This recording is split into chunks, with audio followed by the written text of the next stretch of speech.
Oh, pin him out. Yeah, got him.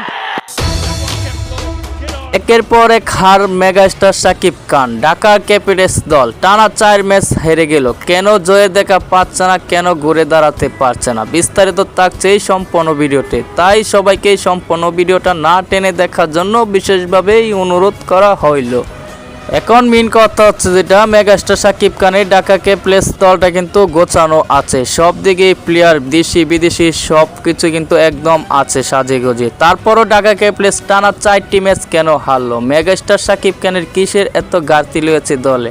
Megastar Shakib খানের দলের ক্যাপ্টেনের ঘাটতি রয়েছে নাকি প্লেয়ারের ঘাটতি রয়েছে? বিস্তারিত তো আজকে ভিডিওতেই তুলে ধরলাম।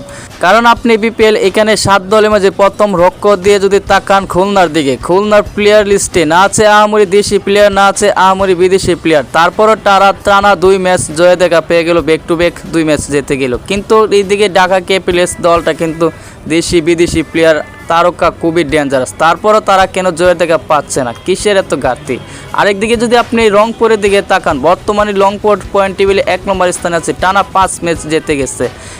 এক হেলস আর 2 নাহিদ রানা, এই 2টা প্লেয়ার বাদে আমরি কোনো প্লেয়ারই কিন্তু আপনার চোখে পড়ে না রংপুরের দিকে। তারপরও রংপুর কীভাবে টানা 5 ম্যাচ জিতে গেল, আরেকদিকে ঢাকাকেই ব্যাক টু ব্যাক 2 ম্যাচ হারিয়ে দিল রংপুরের মাঝে এরকম কি চমক আছে, নাকি শুধু রংপুর নামে গুণে সব ম্যাচ যেতে যায়? কোনটা বিস্তারিত কিন্তু কমেন্ট বক্সে অবশ্যই জানাবেন। মেগাস্টার শাকিব খান কেন পারছে না তার দলকে ঘুরে দাঁড়াতে? মেগাস্টার শাকিব খানের কিসের এত ঘাটতি লেগেছে? মেগাস্টার শাকিব খানের দলটা কি আজও কি ঘুরে দাঁড়াতে পারবে? আগামী ম্যাচ কি জেতার দেখা পাবে মেগাস্টার শাকিব খানের ঢাকা ক্যাপিটালস, নাকি আবারও আগের মতন টানা 4 ম্যাচের হারের সাথে কি 5 নম্বর ম্যাচ তো গ্রহণ করবে? কোনটা সেই অপেক্ষায় কিন্তু আছে আগামী ম্যাচের জন্য। দেখা যাক আগামী ম্যাচ মেগাস্টার শাকিব খানের ঢাকা ক্যাপিটালস ঘুরে দাঁড়াতে পারে কিনা।